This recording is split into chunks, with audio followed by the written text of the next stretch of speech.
October 17, 2008, Blackwood Creek, Missouri. The Ozark Hills, usually a bastion of serene, ancient quiet, were being carved open by a cacophony of approaching sound. A frigid autumn rain lashed against the dense canopy of oak and hickory, drumming a relentless rhythm that mingled with the rising wail of sirens. Blue and red emergency lights, still distant but growing, pulsed through the mist, painting fleeting, eerie colors across the sodden earth and skeletal trees. The scent of damp soil and decaying leaves hung heavy, a primal aroma of the wild, now tainted by an impending sense of manufactured urgency. This wasn't the usual deer season bustle or the distant hum of a logging truck. This was an intrusion, a siren song of alarm echoing across miles of forgotten hollows, signaling that the outside world was finally pushing its way in.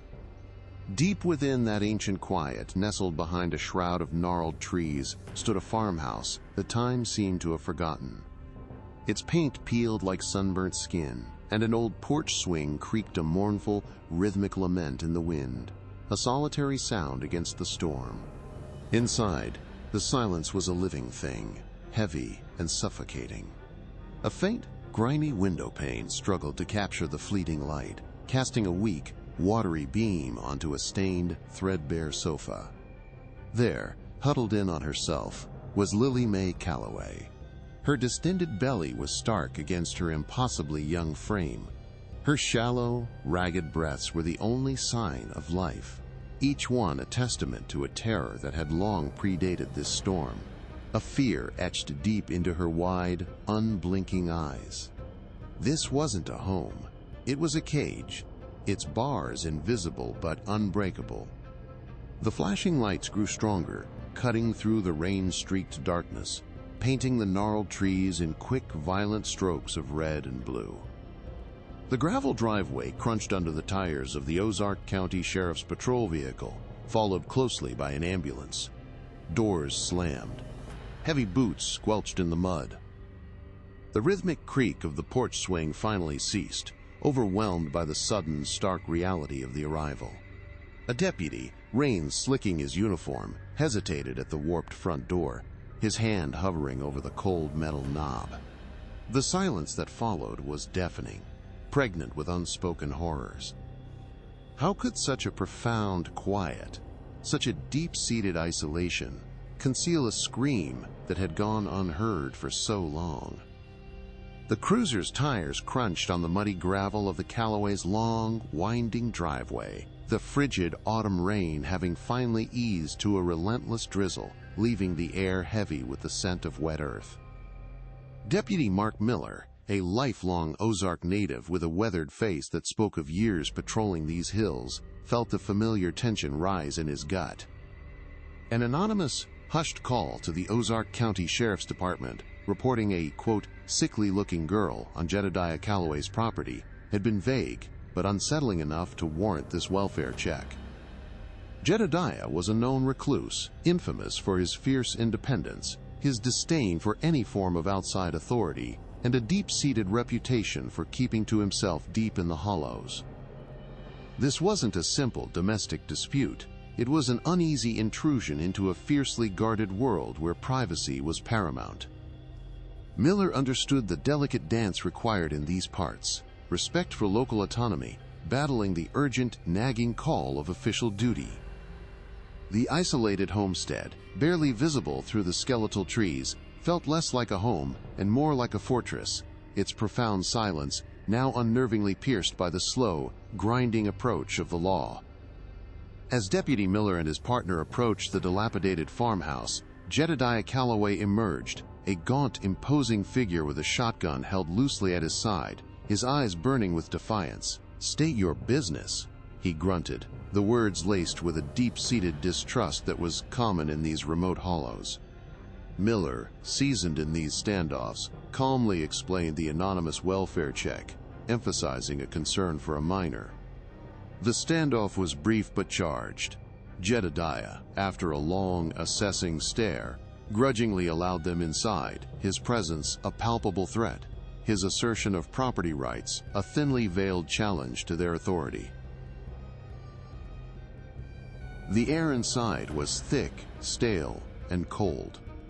Their flashlights cut through the gloom, revealing squalor beyond anything they'd anticipated. And then they saw her. Lily May, huddled on a stained sofa, her gaze vacant, her impossibly young face stark against her distended belly.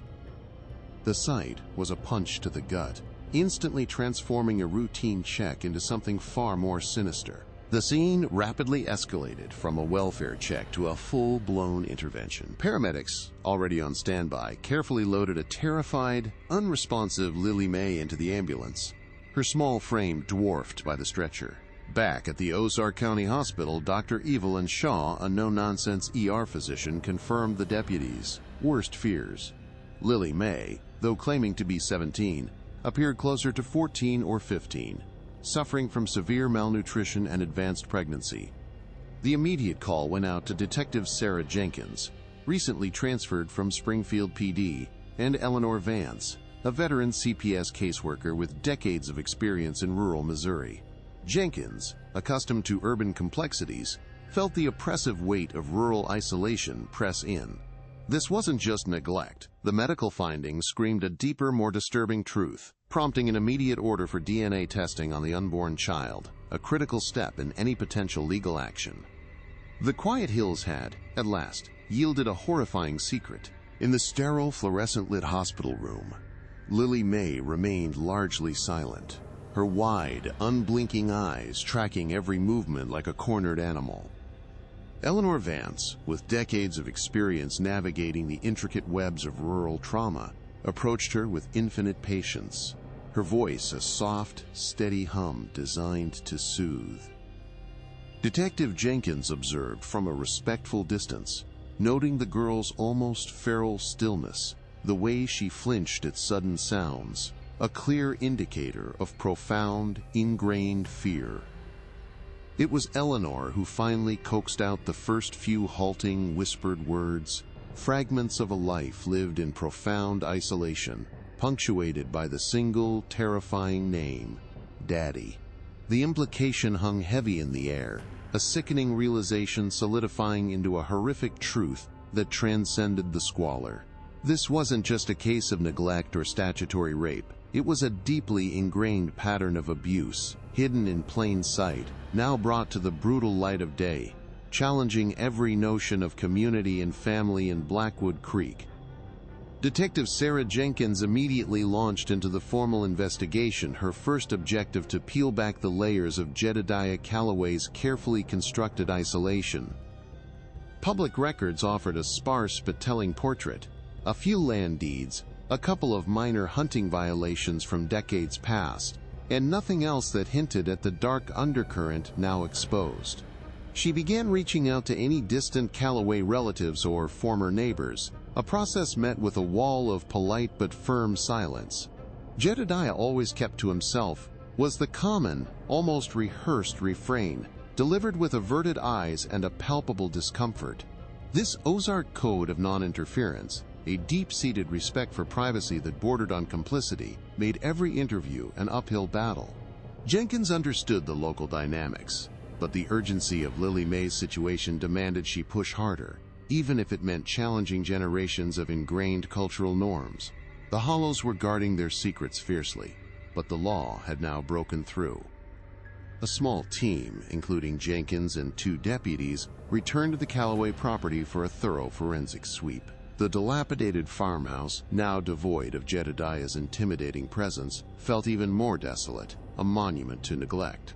They meticulously documented the squalor: decaying food, animal waste, and a pervasive, musty odor that clung to everything. Jenkins specifically looked for any hidden compartments, journals, or personal effects that might offer insight into Lily May's life or Jedediah's control. Every stained fabric, every crudely fashioned item was photographed and cataloged. The lack of any personal belongings for Lily May, save for the threadbare clothes she wore, spoke volumes about her existence. It was a painstaking search, complicated by the sheer chaos of the environment, but they were determined to find any physical evidence that could corroborate Lily May's fragmented testimony.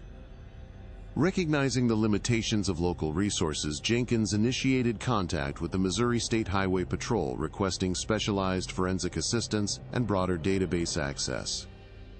She ran Jedediah Calloway's name through every available state and national database, including the National Crime Information Center, NCIC.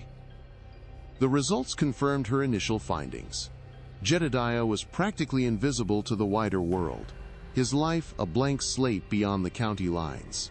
There were no prior arrests for violent crimes, no missing person reports linked to the property, no connections to any known illicit activities beyond local rumor of moonshine stills. His isolation was not just geographic, it was systemic, allowing him to operate beneath the radar of official scrutiny for decades.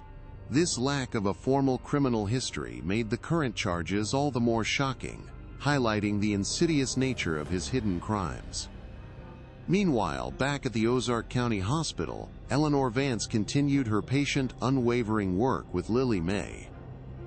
The young girl remained withdrawn, her answers to Eleanor's gentle questions still halting and punctuated by long silences, but each word was a victory. Lily May recounted snippets of her life, a bleak tapestry woven from chores, fear, and an absolute lack of connection to the outside world. She had never attended school, never seen a doctor, never even left the property. The medical team, under Dr. Shaw's supervision, had carefully collected DNA samples from Lily May and the unborn child, sending them to the state crime lab. The waiting period for these results was agonizing, a silent countdown that held the key to solidifying the charges against Jedediah and providing irrefutable proof of his monstrous actions. The weight of the case pressed heavily on Detective Jenkins. The community's persistent silence, even after Jedediah's arrest, was a constant, frustrating obstacle. She knew that Lily May's fragmented testimony, while heartbreaking, would face intense scrutiny in court. The defense would undoubtedly attempt to discredit her, exploiting her youth, her isolation, and her obvious trauma. Every piece of evidence, every interview, every detail had to be meticulously gathered and documented. The forthcoming DNA results from the state crime lab were not just a formality, they were the absolute linchpin, the scientific hammer that would shatter Jedediah's control and the community's ingrained denial. Until then, the fragile hope for justice hung precariously, dependent on the quiet strength of a traumatized girl and the relentless pursuit of truth. Jedediah Calloway's appointed public defender, Dale Peterson, a man whose family roots ran as deep as any in Ozark County, wasted no time in challenging the state's case. He filed a swift, aggressive motion to suppress Lily May's initial statements, arguing vehemently that her isolated upbringing and obvious trauma rendered her an unreliable witness, susceptible to suggestion and coercion.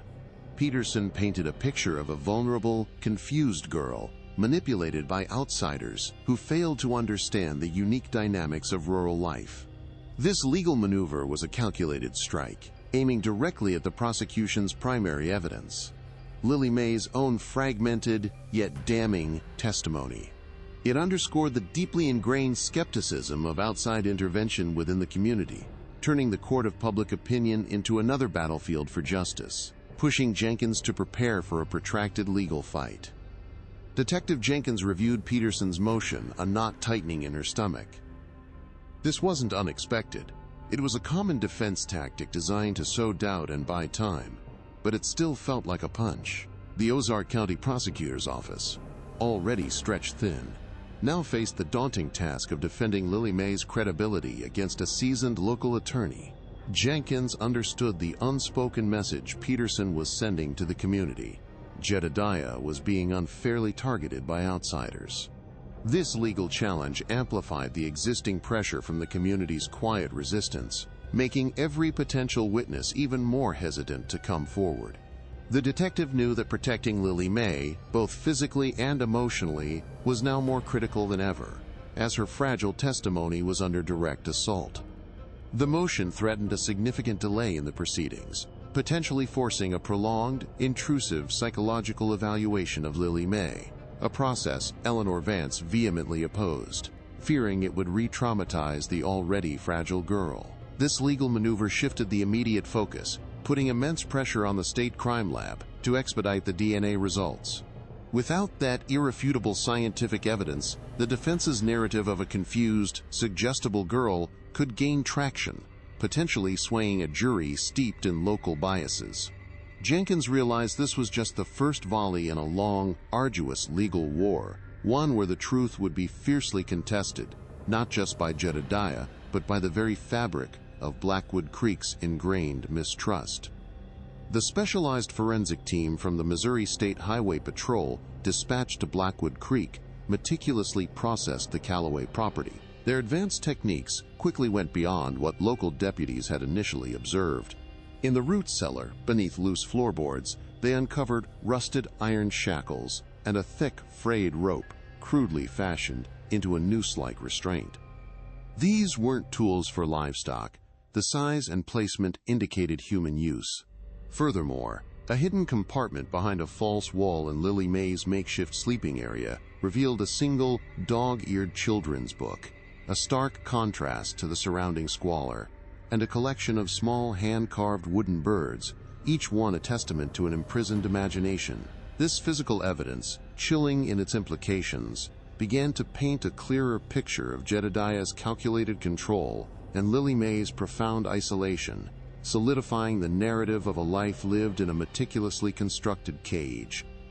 Forensic analysis of the unearthed restraints provided critical details. The iron shackles, though old, showed recent signs of use, with trace amounts of skin cells and fabric fibers that matched clothing found in Lily May's limited wardrobe. The rope, made of natural fibers, had distinct wear patterns consistent with repeated friction against human skin, not animal hide. Dr. Elena Rodriguez, a forensic anthropologist from the University of Missouri, examined the findings, concluding the restraints were designed for prolonged, restrictive confinement, not merely temporary subdual. This technical data directly challenged any potential defense argument that these were simply old farm implements. The meticulous documentation of these items, alongside their precise location, served as irrefutable physical corroboration for Lily May's whispered accounts of being tied down when she disobeyed, giving her fragmented story a terrifying, tangible foundation. Back at the state crime lab, the DNA analysis was progressing rapidly, fueled by the urgency of the case. While the definitive match was still days away, preliminary sequencing of the samples from Lily May and her unborn child confirmed a clear, direct familial link. The advanced genetic markers indicated a parent-child relationship, a critical step towards establishing Jedediah's culpability. The lab director, Dr. Arthur Vance, assured Detective Jenkins that their sophisticated testing methods, including mitochondrial DNA analysis, would leave no room for doubt. This scientific validation was paramount, designed to withstand any legal challenge Peterson might mount regarding Lily May's credibility.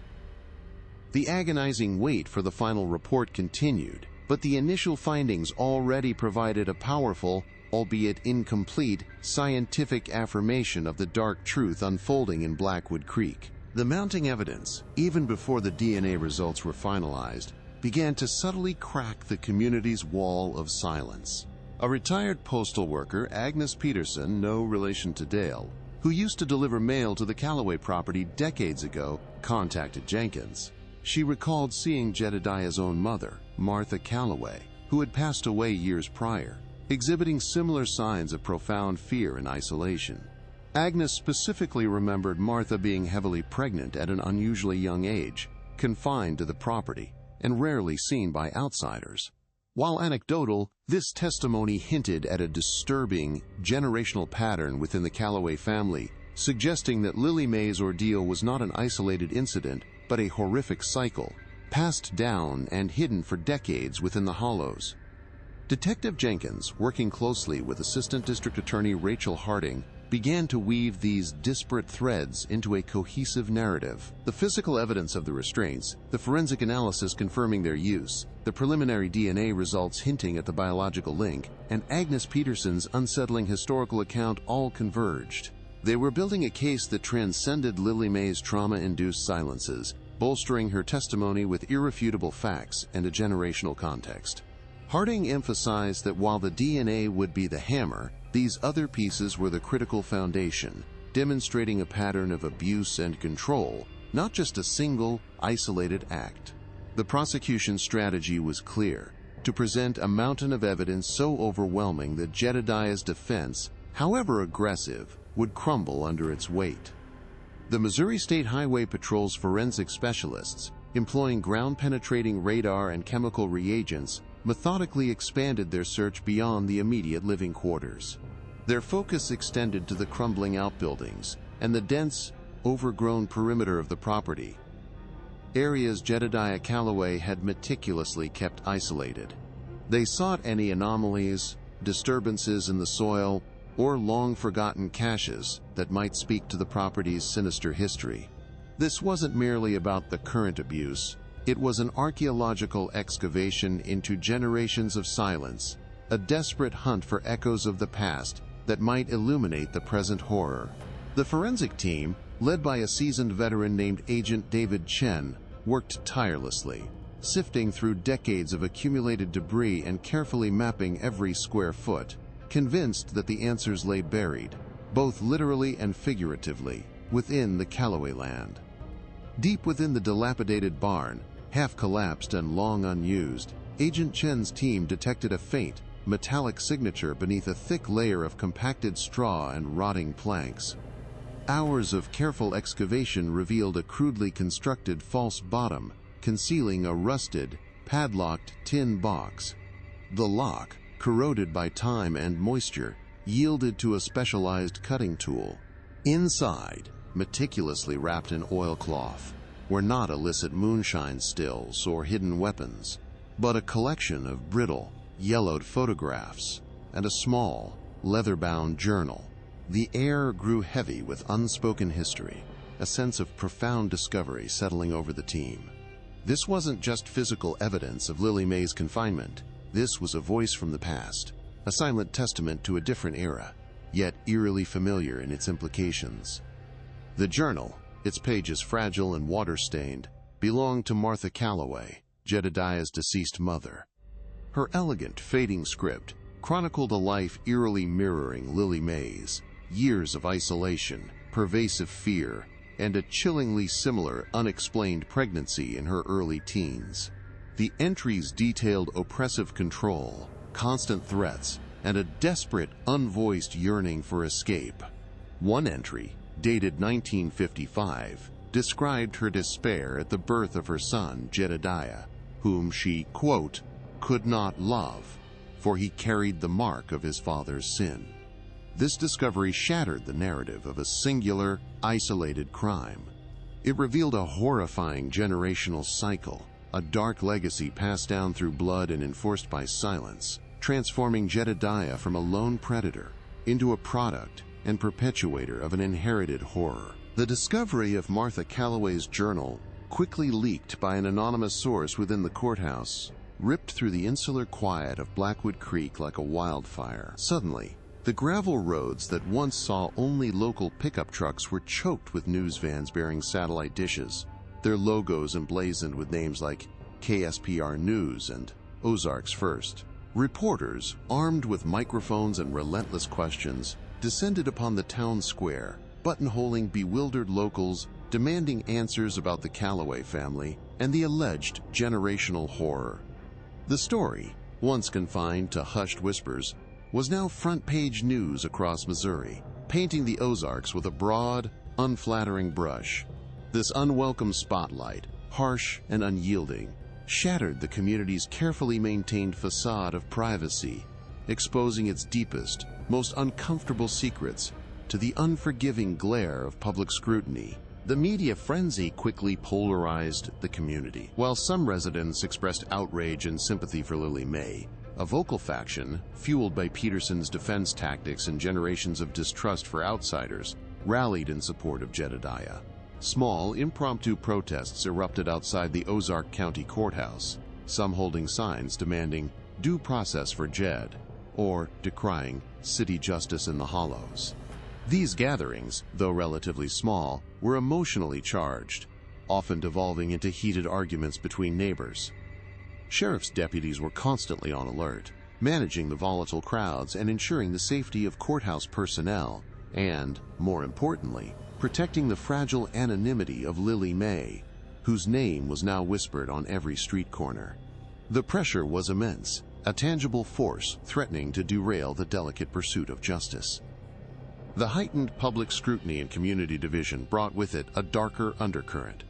Anonymous phone calls to the sheriff's department and Eleanor Vance's office escalated from vague threats to explicit warnings, some mentioning Lily May by name. Rocks were thrown through the windows of the Callaway farmhouse, now a crime scene, and a threatening note was left taped to Detective Jenkins' patrol car, reading simply, "Leave our own alone." The Ozark County Sheriff immediately increased security around Eleanor and Lily May, relocating Lily to a secure, undisclosed location outside the county and assigning round-the-clock protection. Jenkins, too, found herself under a protective detail, a grim reminder that in these parts, exposing long-held secrets could carry a very real, personal cost. The battle for justice was now a fight for survival. Amidst the escalating chaos, Jedediah Callaway's defense team, led by Dale Peterson, seized on the media circus and the emotional climate.